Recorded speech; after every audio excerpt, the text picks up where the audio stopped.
मेरा नाम कुलदीप है और स्वागत है आपका अपने चैनल दीप्स एजुकेशन पर। हम पिछली वीडियो में देख चुके थे कि किस तरह असहयोग आंदोलन शुरू हुआ, उसके बाद में हमने किस तरह उसको पोस्टपोन किया, क्यों किया। फिर हमने देखा कि हमने किस तरह नमक को बनाकर नमक कानून तोड़ दिया था। नमक कानून को तोड़ने के बाद में हमने किस तरह देखा कि हम गोलमेज सम्मेलन में पहले भाग लेने नहीं गए, फिर बाद में गए थे, फिर नहीं गए, कौन तीनों बार गया, किस तरह गांधी इम्पैक्ट हुआ, क्यों हुआ, किस तरह गांधी और अंबेडकर साहब के बीच में पुणे पैक्ट हुआ, किस बात को लेकर हुआ था, किस तरह से दलितों के लिए अलग से निर्वाचन क्षेत्र का प्रावधान रखा गया था, किस तरह से निर्वाचन क्षेत्र के प्रावधान को हटा के उनकी सीट को बढ़ा दिया गया था। तमाम बातें हमने कल देख ली थी। फिर हमने ये भी देखा था कि भारतीय शासन अधिनियम पेश किया गया था 1935 में। आपको बताया भी था मैंने, जो हमारा संविधान बना है, जितने भी अनुच्छेद हैं उसमें से 2/3 अनुच्छेद यहीं से लिए गए हैं 1935 के अधिनियम से। ठीक है, तो बात आई जी चुनाव कराएंगे हम लोग। चुनाव शुरू हुए 1937 में। कौन कौन सी बातें थी, कौन कौन उसमें बायस राय था, सक्सेसफुल रहा नहीं रहा, तमाम बातें हम देखेंगे। शुरू करते हैं 1937 का चुनाव का टाइम। याद होना चाहिए, भारत का जो वायसराय है वो है लॉर्ड लिनलिथगो। याद कर सकते हो कि चुनाव में आदमी क्या करते हैं कि नए नए एमएलए एमपी आते हैं, पुराने वाले जाते हैं, तो गो से याद कर लो। गो मतलब जाना, तो गो हो गया, हमने पुराने वाले को गो कर दिया चुनावों में, तो लॉर्ड लिनलिथगो। ठीक है, चुनाव 1937 में 11 ब्रिटिश प्रांतों में हुए थे। कांग्रेस और मुस्लिम लीग ने इस चुनाव में हिस्सा लिया था, दोनों ने, कांग्रेस ने भी लिया है और मुस्लिम से उन्होंने भी लिया है, जो मुस्लिम लीग है उसने। इस चुनाव में कुछ रीजनल पार्टियां भी थी, उन्होंने भी हिस्सा लिया था। परिणाम क्या रहा? कांग्रेस का परिणाम याद ना करो तब भी कोई दिक्कत नहीं है, इतना एग्जाम में पूछा नहीं जाता है और आप याद भी नहीं रख पाओगे। 5 प्रांतों में कांग्रेस की पूर्ण बहुमत की सरकार थी, 3 प्रांतों में कांग्रेस की गठबंधन की सरकार थी। मुस्लिम लीग की बस 2 प्रांतों में गठबंधन की सरकार थी, सिंध में अन्य पार्टियों की सरकार थी। इन चुनावों में कांग्रेस को भारी मात्रा में जीत मिली थी। ठीक है, इन सरकारों ने अपने अपने राज्यों में शासन करना शुरू कर दिया था। तभी हो गया सेकेंड वर्ल्ड वॉर, 1939 में शुरू हुआ था, आप सभी को पता है इस चीज़ का। फिर आता है मुक्ति दिवस। मुक्ति दिवस के बारे में थोड़ा देख लो, कब शुरू हुआ था? 1939 में, याद होना चाहिए। ये क्यों हुआ था, क्या हुआ था, किसने शुरू किया था? इसको शुरू किया था मुस्लिम लीग ने, है ना। मुस्लिम लीग ने 22 दिसंबर 1939 में जो मुक्ति दिवस है इसको शुरू किया था। इस दिन कांग्रेस की 8 सरकारों ने 8 राज्यों से त्यागपत्र दे दिया था कि अब हम राज नहीं, मतलब एक तरह से जो चुनाव में जीते थे उन्होंने वहाँ से त्यागपत्र दे दिया था। क्योंकि अंग्रेज़ों ने क्या किया, जब सेकेंड वर्ल्ड वॉर हो रहा था तो भारतीय सेना थी, इंडियन आर्मी थी, उसको बिना पूछे ही भेज दिया था सेकेंड वर्ल्ड वॉर में लड़ने के लिए। ठीक है, कांग्रेस सरकार ने लगभग 28 महीने तक रूल किया था, शासन किया था। उस समय डॉक्टर साहब मुस्लिम लीग का साथ दे रहे थे। डॉक्टर साहब मतलब बाबा राव अम्बेडकर साहब, भीमराव, वो मुस्लिम लीग है उनका साथ दे रहे थे। ठीक है, बात समझ में आई कि मुक्ति दिवस क्यों बनाया गया था? क्योंकि जो मुस्लिम लीग है उन्होंने किया था, क्योंकि जो अपने कांग्रेस उन्होंने भी अपने पद से इस्तीफा दे दिया था।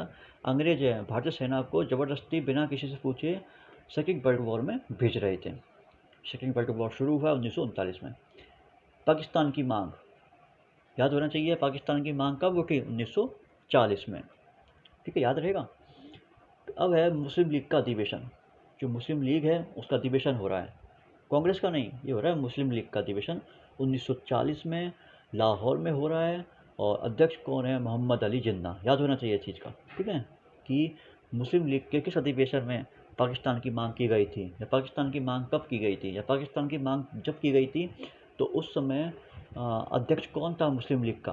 मोहम्मद अली जिन्ना थे, लाहौर में। ठीक है, पाकिस्तान की मांग इसी अधिवेशन में पहली बार की गई थी। ठीक है, जो पाकिस्तान की मांग है वो इसी अधिवेशन में पहली बार की गई थी। ठीक है, तो पाकिस्तान शब्द की रचना इम्पोर्टेंट है, पूछा जाता है कि पाकिस्तान शब्द की रचना किसने की थी? वो की थी चौधरी रहमत अली ने। इम्पोर्टेंट नाम है कि पाकिस्तान की मांग जो शब्द की रचना है वो की थी चौधरी रहमत अली ने। यह कैम्ब्रिज विश्वविद्यालय के स्टूडेंट हुआ करते थे। ठीक है, पाकिस्तान की जो फुल फॉर्म देख लो एक बार, उसमें आ ही नहीं था, मुझे देख लो। पी से बन गया पंजाब, ए से बन गया अफ़गानिस्तान, के से बना है कश्मीर, एस से बना है सिंध, और TAN से बन गया बलूचिस्तान।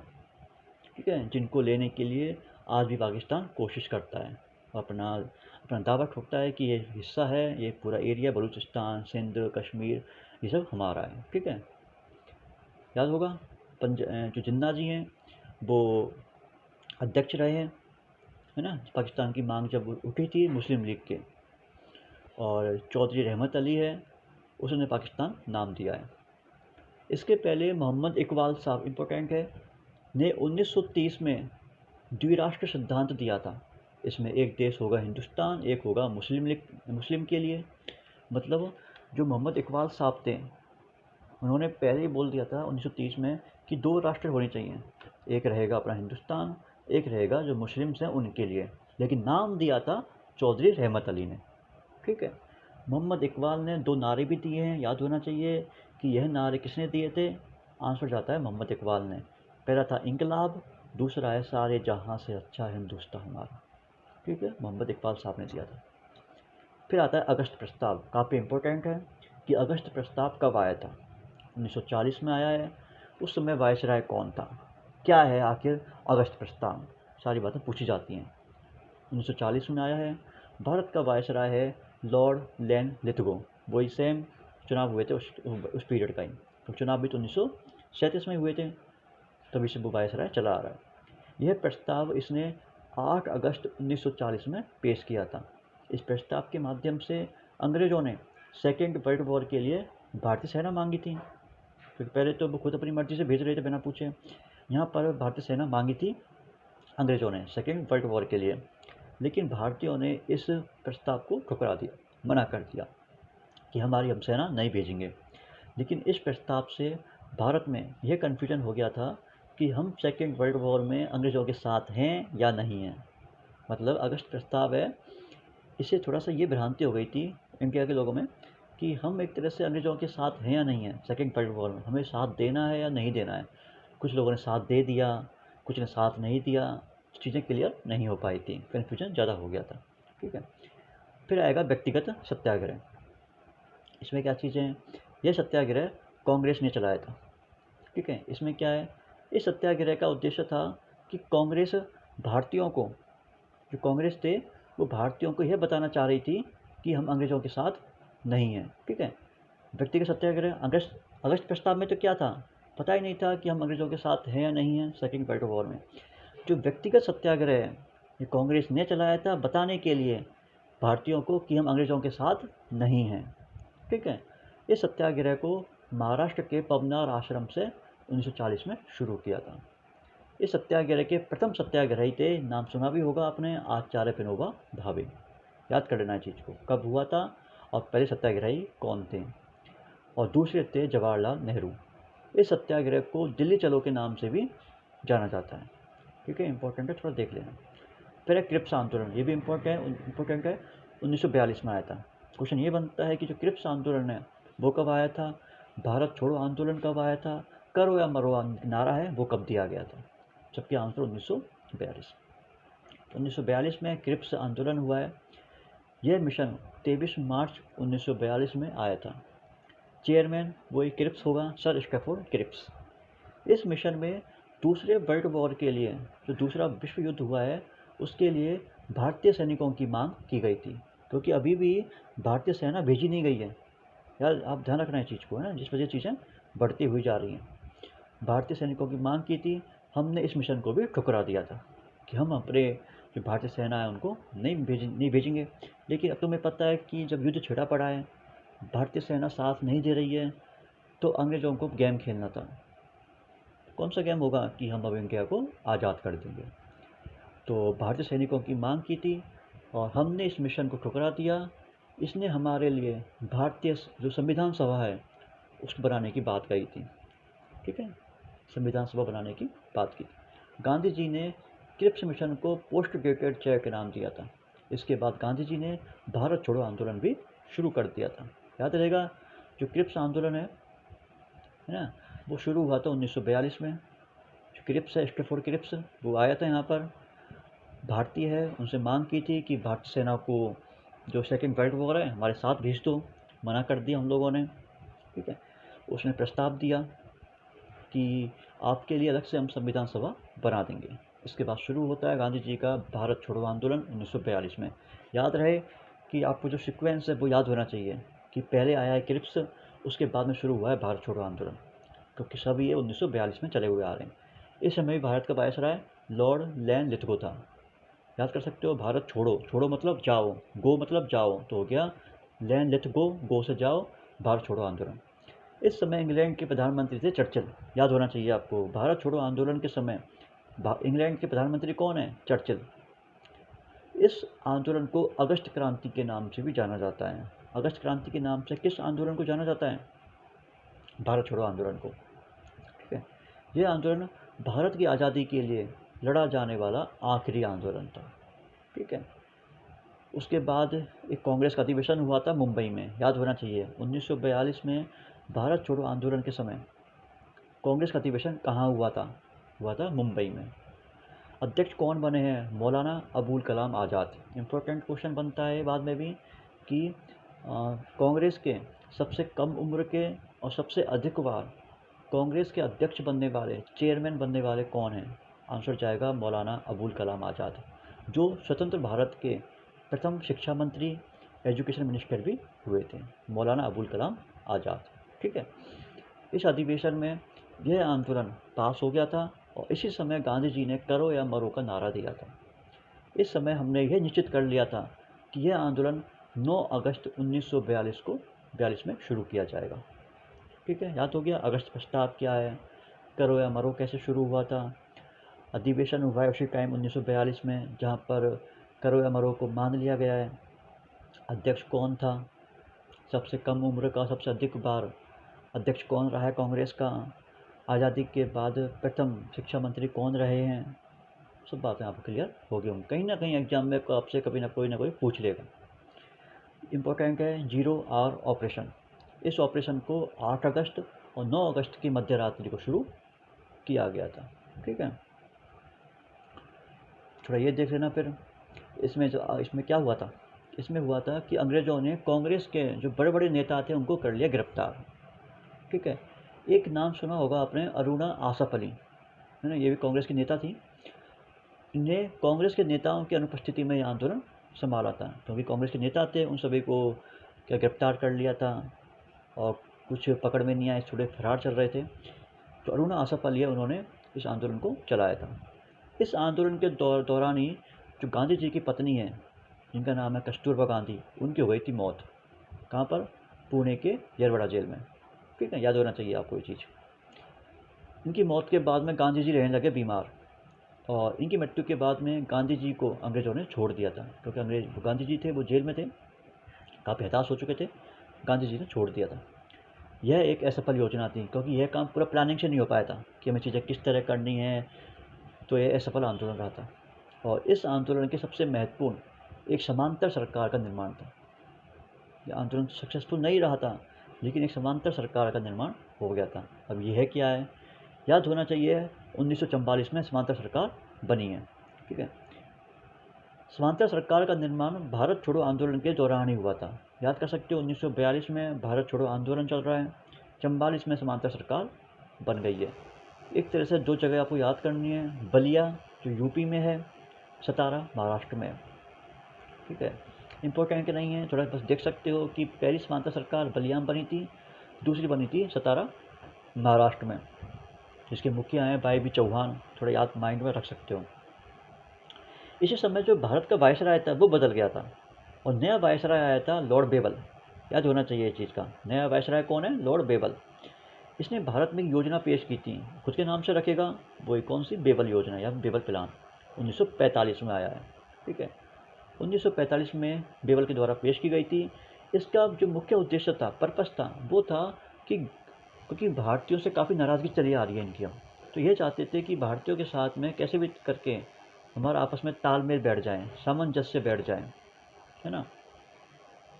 मतलब जैसे कॉन्फिडेंस है, अच्छी सी चीज़ें सब कुछ सही होने लगे, ये इनकी प्लानिंग थी। उसी टाइम शुरू होता है शिमला सम्मेलन।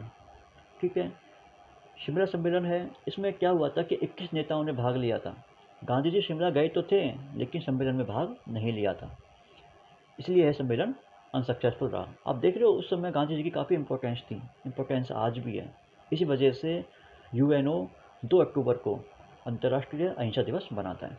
ठीक है, एक आपने सुना होगा नाम सुभाष चंद्र बोस का, उनकी पार्टी है आज़ाद हिंद फौज, उसके बारे में देखते हैं। आज़ाद हिंद फौज के बारे में, इसकी स्थापना सुभाष चंद्र बोस ने की थी। ठीक है, इनका जन्म हुआ था 23 जनवरी को, याद होना चाहिए। 23 जनवरी को एक दिवस बनाने की घोषणा की है, उसका नाम क्या है? पराक्रम दिवस। ठीक है, पराक्रम दिवस सुभाष चंद्र बोस के लिए मनाया जाता है। कब मनाते हैं? 23 जनवरी को। ठीक है, तो इनका जन्म हुआ था, उड़ीसा के रहने वाले थे, उड़ीसा के कटक में इनका जन्म हुआ था। 1920 में ICS का इन्होंने एग्ज़ाम दिया था। ठीक है, यहाँ तक। यह 1921 में कांग्रेस में शामिल हो गए थे। एक क्वेश्चन यह बनता है कि इनके पॉलिटिकल गुरु, राजनीतिक गुरु कौन थे?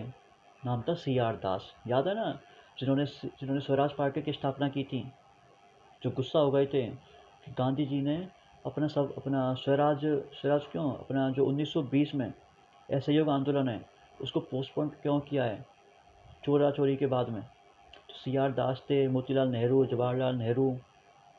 ठीक है, इन्होंने, और ये खुद थे, इन्होंने अपना खुद की पार्टी बनाई थी। ठीक है, स्वराज पार्टी के नाम से। तो उनके गुरु हुआ करते थे CR दास। इंपॉर्टेंट क्वेश्चन है कि सुभाष चंद्र बोस के पॉलिटिकल गुरु कौन थे? CR दास थे। ऐसे ही गांधी जी के गुरु कौन थे? वो थे गोपाल कृष्ण गोखले। इंपॉर्टेंट क्वेश्चन है, दोनों याद होने चाहिए। यह जो अपने सुभाष चंद्र बोस हैं, यह 2 बार चेयरमैन रहे थे कांग्रेस के, 1938 में और 1939 में। जब 1939 के चुनाव थे, दूसरे वाले, इसी चुनाव में गांधी जी भाई खुद तो नहीं लड़े थे, लेकिन उनके ही एक थे, उनका नाम था पट्टाभी सीतारमैया, उनको खड़ा कर दिया था। और सुभाष चंद्र बोस ने पट्टाभी सीतारमैया को 1939 के चुनाव में हरा दिया था। ठीक है, तो थोड़े से अब आपसे जो मतभेद हैं, चीज़ें खराब होना शुरू हो जाती हैं। वो यहाँ हुआ कि गांधी जी और सुभाष चंद्र बोस के बीच में थोड़े से मतभेद शुरू हो गए थे, इसलिए सुभाष चंद्र बोस ने कांग्रेस के चेयरमैन पद से 1939 में त्यागपत्र दे दिया था, रिजाइन कर दिया था। और फिर इन्होंने 1939 में ही एक अपनी खुद की नई पार्टी बनाई थी सुभाष चंद्र बोस ने, उसका नाम था फॉरवर्ड ब्लॉक पार्टी। ठीक है, नाम याद होना चाहिए कि forward block party Subhash Chandra Bose ने बनाई थी 1939 में। ठीक है, अंग्रेजों ने बोस को कलकत्ता में बंद कर दिया था, है ना, कैद कर दिया, नज़रबंद कर दिया था। लेकिन यह वहाँ से भाग गए और भागते हुए पहुँचे जर्मनी। जर्मनी में कौन मिलेगा? हिटलर। ठीक है, वहाँ मुलाकात हुई हिटलर से, और हिटलर ने इनको नेताजी की उपाधि दी थी। क्वेश्चन बनता है चीज़, सुभाष चंद्र बोस को नेताजी की उपाधि किसने दी थी? आंसर जाएगा हिटलर ने। ठीक है, सेकेंड वर्ल्ड वॉर के दौरान जापान ने सिंगापुर पर कब्जा कर लिया था, और सिंगापुर उस समय अंग्रेज़ों का एक अड्डा हुआ करता था। अब चूँकि अड्डा है अंग्रेज़ों का, सिंगापुर को कैप्चर कर लिया जापान ने, तो जापान को सिंगापुर में मतलब बहुत ज़्यादा सैनिक थे, जो आर्मी थी वो मिल गई थी। ठीक है, यह सिपाही जापानी सरकार ने, एक कैप्टन थे, उनका नाम है भारतीय मोहन सिंह, वो भारत के रहने वाले थे, उनका नाम था मोहन सिंह, उनको सौंप दिए थे। और कैप्टन मोहन सिंह ने क्या किया, इन सैनिकों से एक सेना बनाने की शुरुआत की कि इन सैनिकों से हम एक अब सेना बनाएंगे, एक आर्मी बनाएंगे। और इस सेना का मुखिया बना दिया गया था किसको? सुभाष चंद्र बोस को नहीं, रास बिहारी बोस को। ठीक है, इस सेना का मुखिया था, वो बनाया गया था रास बिहारी बोस को। ठीक है, कुछ समय बाद सुभाष चंद्र बोस भी सिंगापुर पहुंच गए थे, एक्टिव तो थे, होशियार थे दिमाग से भी, वैसे भी। तो इन दोनों ने सुभाष चंद्र बोस को इस सेना की कमान सौंप दी थी। ठीक है, रास बिहारी ने भी, और उन्होंने कहा कि अब आप इस सेना को संभालिए। तो उन्होंने इस सेना से सुभाष चंद्र बोस ने आज़ाद हिंद फौज की स्थापना कर दी थी। कहाँ पर? सिंगापुर में, क्योंकि जापान ने सिंगापुर पर कैप्चर कर लिया था। दूसरे सेकेंड वर्ल्ड वॉर है, वहाँ पर जापान की हार हो गई थी फिर, क्योंकि पहले तो जापान ने सिंगापुर पर कैप्चर कर लिया है, पकड़ लिया है, बाद में जापान ही हार गया। अब क्या करेंगे? तो भगना पड़ेगा सुभाष चंद्र बोस को वहाँ से। तो इसी समय सुभाष चंद्र बोस ने बैंकॉक से टोक्यो के लिए उड़ान भरी, और इनका जहाज़ है 1945 को ताइवान के निकट दुर्घटनाग्रस्त हो गया था और संभवतः इनकी मौत हो गई है, क्योंकि अभी तक उनकी बॉडी है वो नहीं मिली है। तो पता नहीं कि वो ज़िंदा हैं नहीं हैं, कैसे मरे, कुछ भी नहीं पता। बस ये पता है कि उनका प्लेन, भाई उनका जो प्लेन था वो क्रैश हो गया था। खुद से हुआ था या किसी ने करवाया था, कुछ भी इसके बारे में जानकारी नहीं है। क्वेश्चन बनता है सुभाष चंद्र बोस की जो प्लेन है वो कहाँ पर दुर्घटनाग्रस्त हुआ था या कहाँ उनकी मौत हुई थी? आंसर होता है ताइवान। ठीक है। इनकी मृत्यु के बाद में अंग्रेज़ों ने जो आज़ाद हिंद फौज के जो बाकी मेंबर्स थे उनको गिरफ्तार कर लिया था, और आज़ाद हिंद फौज के जो अधिकारी थे उनके ऊपर दिल्ली के लाल किले, जो लाल किला है वहाँ पर मुकदमा चलाया गया था। याद है ना, आपसे मैंने कहा था कि सारे लाल किले मोस्टली अकबर ने बनाए हैं, लेकिन जो दिल्ली का लाल किला है वो बनाया है शाहजहाँ ने। ठीक है। वहाँ पर मुकदमा चलेगा इनके ऊपर। अब लाल किले का मुकदमा 1945 में शुरू हुआ है। लाल किले का मुकदमा आज़ाद हिंद फौज के अधिकारी उनके ऊपर चलाया गया था 1945 में। 3 नाम याद होने चाहिए आपको: मेजर शहनवाज खां, कर्नल प्रेम सहगल, कर्नल गुरुदयाल सिंह ढिल्लो। ठीक है। क्वेश्चन बनेगा है कि लाल किले का मुकदमा किन के ऊपर चलाया गया था? मेजर शहनवाज खां, कर्नल प्रेम सहगल, कर्नल गुरुदयाल सिंह ढिल्लो। कांग्रेस ने इन तीनों को बचाने की बहुत कोशिश की और तीनों के बचाव के लिए आज़ाद हिंद फौज बचाव समिति का निर्माण किया गया था। और इस कमेटी के अध्यक्ष कौन थे? मूलाभाई देसाई। याद होना चाहिए। आज़ाद हिंद फौज बचाव समिति का निर्माण मूलाभाई देसाई को अध्यक्ष बनाया गया था। लॉर्ड बेवेल उस समय कौन चल रहा है? वायसराय हैं। उनके पास पावर थी किसी को रिहा करने की, तो लॉर्ड बेवेल ने अपनी शक्तियों का प्रयोग करते हुए इन तीनों अधिकारियों को माफ़ कर दिया था, और उसी टाइम ही जो सेकेंड वर्ल्ड वॉर है वो भी ख़त्म हो गया था 45 में। ठीक है। इसके बाद इंग्लैंड में हुए चुनाव। ठीक है। अब हो रहे चुनाव इंग्लैंड में 1945 में। इन चुनावों में क्या किया, जो चर्चिल था प्रधानमंत्री, उसको वही हरा दिया। किसने? क्लीमेंट एटली ने। क्वेश्चन बनता है ये वाला, है ना, याद कर लेना नाम इनका, क्लीमेंट एटली का। क्लीमेंट एटली किस दल का मेंबर था? नाम जाता है लेबर दल का या मजदूर दल का, या मजदूर दल का। ठीक है। इसने भारत में एक मिशन भेजा है, उसका नाम है कैबिनेट मिशन। ठीक है। चुनाव हो गया 1945 में इंग्लैंड में। नया प्रधानमंत्री बन गया है क्लीमेंट एटली। किसको हरा दिया? चर्चिल को। क्लीमेंट एटली भारत में एक मिशन भेजता है, उस मिशन का नाम है कैबिनेट मिशन। ठीक है। यह आया 1946 में। ठीक है। याद होना चाहिए कैबिनेट मिशन कब आया था? 1946 में। इसमें 3 मेंबर्स थे। चेयरमैन कौन था, मेंबर्स कौन थे, ये भी आपको याद होना चाहिए। क्वेश्चन पूछते हैं कैबिनेट मिशन का चेयरमैन कौन था, कब आया था? 1946 में आया था। चेयरमैन था पैथिक लॉरेंस। Pethick Lawrence. और 2 अन्य मेंबर कौन से थे? एक था A.B. अलेक्जेंडर, एक था स्टैफोर्ड क्रिप्स। याद रहेगा। चेयरमैन कौन है? Pethick Lawrence. 2 मेंबर हैं A.B. अलेक्जेंडर और स्टैफोर्ड क्रिप्स। इंपॉर्टेंट के नाम है तीनों, याद होना चाहिए। कैबिनेट मिशन ने कांग्रेस की मांग थी, उसकी अखिल भारतीय मांग को मंजूर कर लिया था, और मुस्लिम लीग की अलग से पाकिस्तान बनाने की मांग थी, जो मोहम्मद अली जिन्ना जिस मांग को मांग रहा था, कि हमें अलग से पाकिस्तान चाहिए, उस मांग को खारिज कर दिया कि अलग से पाकिस्तान नहीं बनेगा, तुम इंडिया है, हिंदुस्तान है, उसमें ही रहोगे। ठीक है। और जो मिशन है कैबिनेट मिशन, ये चले गया वापस इंग्लैंड, तथा ब्रिटिश सरकार को अपनी रिपोर्ट सौंप दी थी। कैबिनेट मिशन की सिफारिश के आधार पर ही भारत में संविधान सभा का निर्माण हुआ था। याद रहेगा। इंपॉर्टेंट क्वेश्चन बनता है किस सभा के आधार पर, किस सभा की सिफारिश के आधार पर भारत में संविधान सभा का निर्माण हुआ था? आंसर जाएगा कैबिनेट मिशन। अध्यक्ष कौन था? Pethick Lawrence. 2 मेंबर कौन थे? और क्रिप्स और A.B. अलेक्जेंडर। प्रधानमंत्री कौन है इस समय? वो है लेबर दल का है। ठीक है। क्लीमेंट एटली। उसके अलावा है, फिर आएगा सीधी कार्रवाई दिवस। देख लेना 1946 का है। इसमें क्या थोड़े बहुत दंगे वगैरह होंगे, क्योंकि आपको पता है कि अभी क्या है कि पाकिस्तान बनाने की मांग को मना कर दिया कि पाकिस्तान नहीं बनेगा, तो अब होंगे दंगे फसाद। याद कर लेना सीधी कार्रवाई दिवस कि अब हम सीधी कार्रवाई करेंगे 1946 में 16 अगस्त को। इसकी स्थापना मुस्लिम लीग ने की थी। जो मुस्लिम्स थे तो मुस्लिम लीग ने की थी।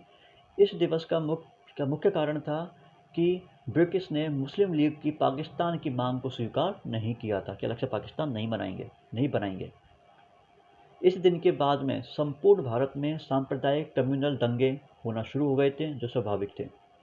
इन सांप्रदायिक दंगों से सबसे प्रभावित जो शहर हुआ था, नगर था, उसका नाम था नोआखली। नोआखली याद होना चाहिए कि जब सांप्रदायिक दंगे हुए थे, सीधी कार्रवाई दिवस थी, तो गांधी जी दंगों को शांत करने के लिए कहाँ गए थे? नाम जाएगा नोआखली में, नोआखली, ठीक है। गांधी जी नोआखली पहुंच गए थे। अब गांधी जी की बात मुस्लिम्स भी मानते थे, इसलिए यह दंगे धीरे धीरे समाप्त हो गए थे। और जो अकेले आदमी गांधी जी ने इतने बड़े दंगे को रोक दिया था, तो जो लॉर्ड माउंटबेटन है, जो उस समय वायसराय था, उसने गांधी जी को उपाधि दी थी। कौन सी उपाधि थी? One man boundary force. जो अकेला आदमी है, जो एक तरह से फोर्स की तरह काम करता है, तो वन मैन बाउंड्री फोर्स की उपाधि गांधी जी को मिली हुई है।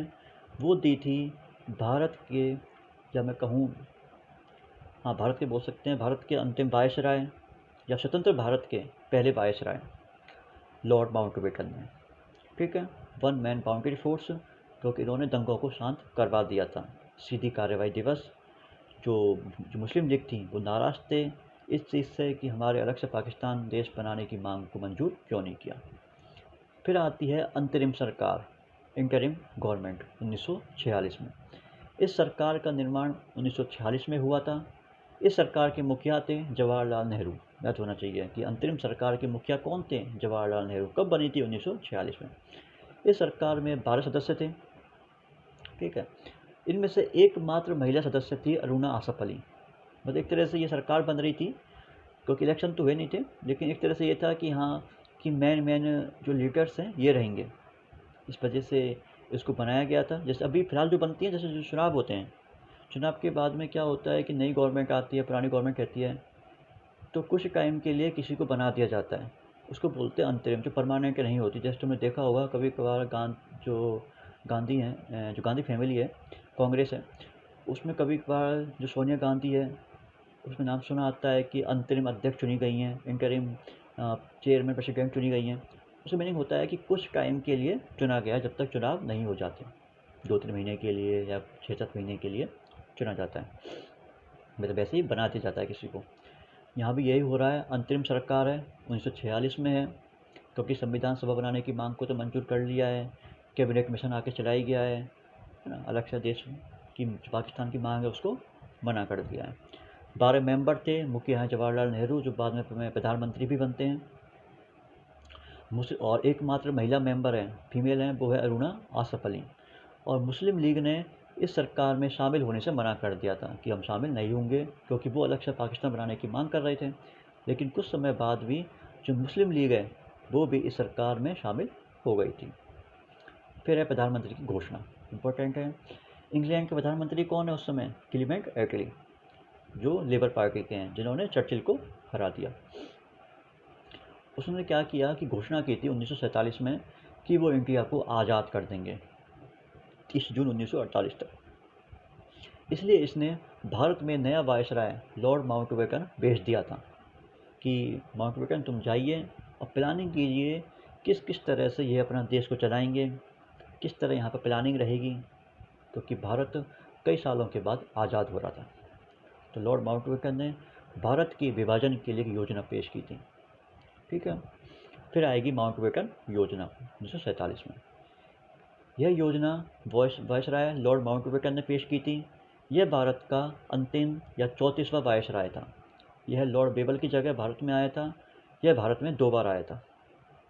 पहली बार तो कब आया था? ये मार्च 1947 में आया था। भारत में पहली बार जो जवाहरलाल नेहरू हैं उनसे मिला था। पूछ सकते हैं जब लॉर्ड माउंटबेटन भारत आया था तो पहली बार किससे मिला था? जिस तरह से क्वेश्चन बनता है ना वो, कि जब वास्को डी गामा आया था भारत पहली बार तो किससे मिला था? केरल के जमोरिन से, कलिकट में आके। ऐसे यहाँ क्वेश्चन बनता है कि जब जो लॉर्ड माउंटबेटन है पहली बार भारत आया था तो किससे मिला था? जवाहरलाल नेहरू से, ठीक है।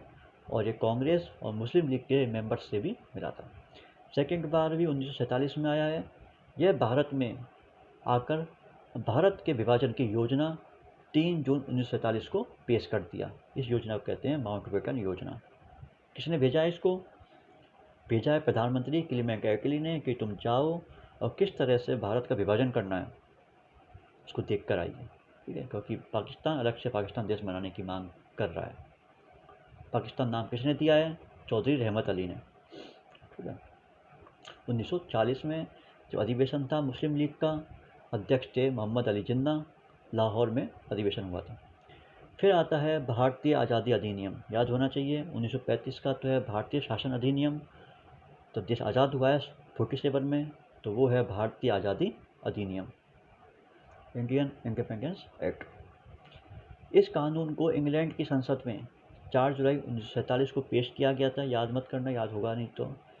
और उसके अलावा ये है, इसमें क्या क्या चीज़ें थी।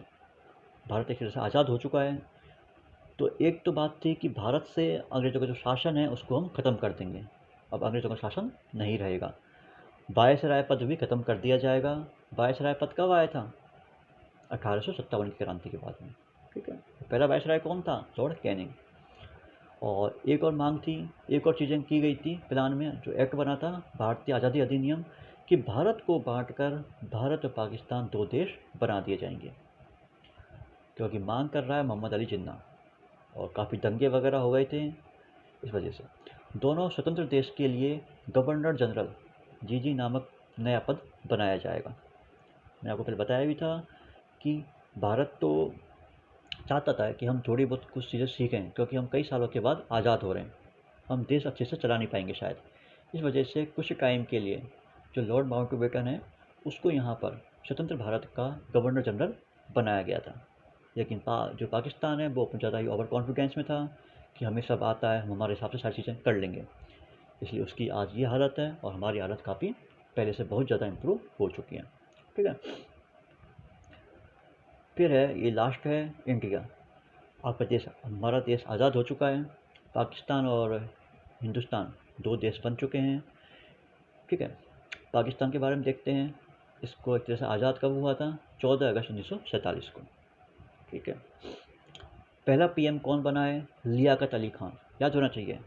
पाकिस्तान का पहला पीएम कौन बनेगा? लियाकत अली खान। और गवर्नर जनरल मोहम्मद अली जिन्ना था, ठीक है, क्योंकि इसकी ज़्यादा चलो थी कि अलग से हमें पाकिस्तान चाहिए, मोहम्मद अली जिन्ना थे, ठीक है। फिर है इंडिया, आज़ाद कब हुआ है? एक तरह से 15 अगस्त 1947 को। प्रधानमंत्री कौन थे? वो थे जवाहरलाल नेहरू, ठीक है, चाचा नेहरू। उसके बाद में है गवर्नर जनरल, मैंने पहले भी डिस्कस किया था। कुछ टाइम के लिए, चूँकि हम कई सालों के बाद आज़ाद हुए थे, इसलिए लॉर्ड माउंटबेटन को कुछ टाइम के लिए अराउंड 1 साल के आसपास हमारे यहाँ का गवर्नर जनरल बनाया गया था, जिससे सारी चीज़ें सही हो सकें, हम अच्छे से चीज़ों को मैनेज कर पाएँ। फिर ये 1 साल के बाद में चीज़ें सही होने लग गई थी, सारी प्लानिंग सही हो गई थी। उसके बाद में स्वतंत्र भारत का पहला भारतीय या पहला इंडियन गवर्नर जनरल कौन रहा था?